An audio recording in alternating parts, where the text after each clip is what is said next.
Tripura JRBT group D PH ক্যান্ডিডেটের পক্ষ থেকে একটি বিশেষ ঘোষণা দেওয়া হয়েছে, যা নিউজ ত্রিপুরা 1 চ্যানেলের মধ্য দিয়ে আমরা আপনাদের সামনে তুলে ধরছি।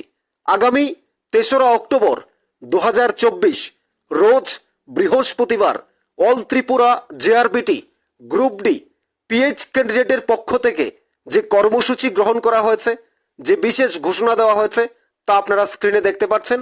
আমরা অবশ্যই সেই ঘোষণাটি আপনাদের সামনে তুলে ধরছি।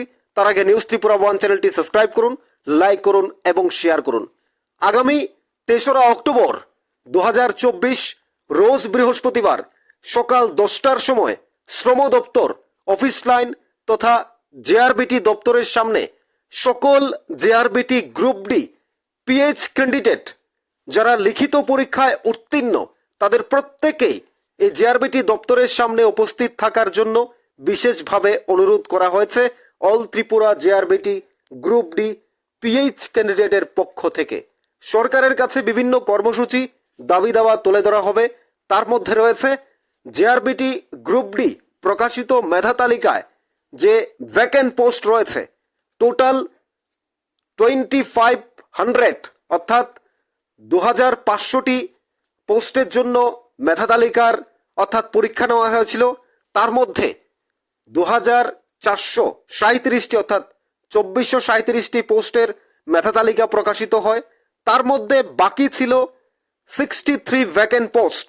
তার মধ্যে পিএইচ এর জন্য 20টি এবং এক্স সার্ভিসম্যানের জন্য 43টি পোস্ট খালি থেকে যায়, শূন্য থেকে যায়।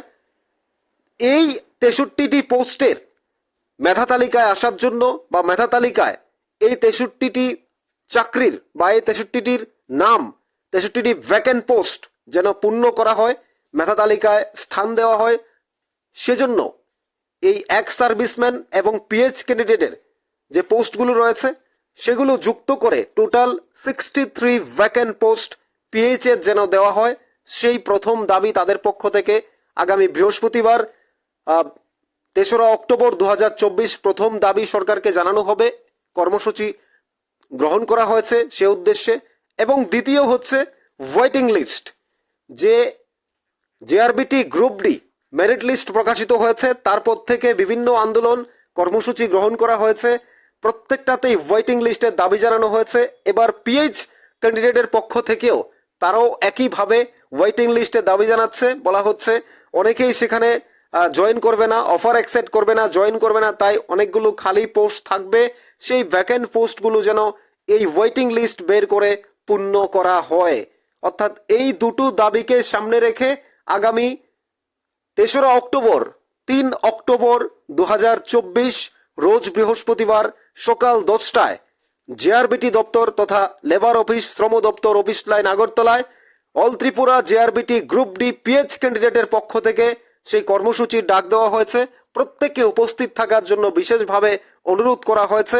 আগামী বৃহস্পতিবার 3রা অক্টোবর 2024 সকাল 10টায় প্রত্যেক JRBT গ্রুপ ডি লিখিত পরীক্ষায় উত্তীর্ণ পিএইচ ক্যান্ডিডেটদের উপস্থিত থাকার জন্য আমন্ত্রণ জানানো হয়েছে all Tripura group D JRBT ক্যান্ডিডেটের পক্ষ থেকে অর্থাৎ পিএইচ ক্যান্ডিডেটের পক্ষ থেকে।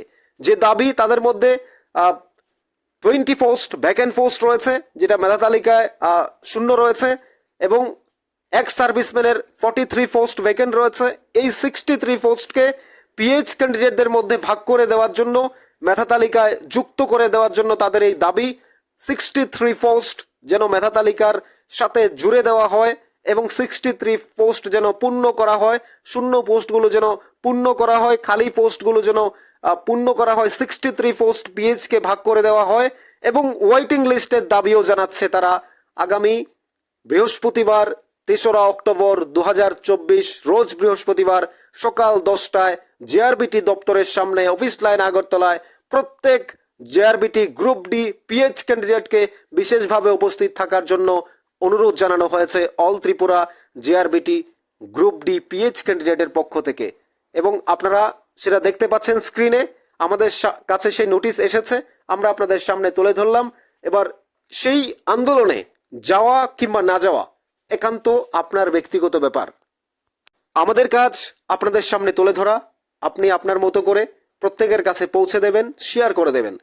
আন্দোলন কতটা সফল হবে, আন্দোলনে কারা যাবেন, সেটা একান্তই আপনার ব্যক্তিগত। আমরা নোটিশ পেয়েছি, আমাদেরকে বলা হয়েছে তুলে ধরার, আমরা তুলে ধরেছি, আপনাদেরকে দেখাচ্ছি।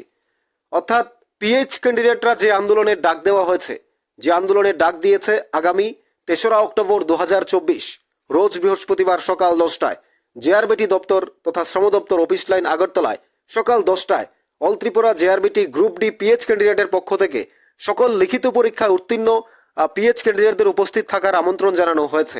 উক্ত কর্মসূচিতে থাকবে সরকারের কাছে দাবি তুলে ধরা হবে যে ভ্যাকেন্ট পোস্ট রয়েছে, টোটাল 63টি পোস্ট খালি রয়েছে, সেই 63টি পোস্টকে পিএইচ এর মধ্যে ভাগ করে দেওয়া, অর্থাৎ মেধা তালিকায় যুক্ত করে দেওয়া, এবং তার মধ্যে এক্স সার্ভিসম্যানের 43 আর পিএইচ 20 পোস্ট ভ্যাকেন্ট রয়েছে, সেগুলোকে যুক্ত করে, যেহেতু 2437 জনকে মেধা তালিকায় স্থান দেওয়া হয়েছে, বাকি 63টি পোস্ট বাকি রয়েছে, খালি রয়েছে, সেগুলোকে পিএইচ এর মধ্যে ভাগ করে দেওয়ার জন্য সেই দাবি।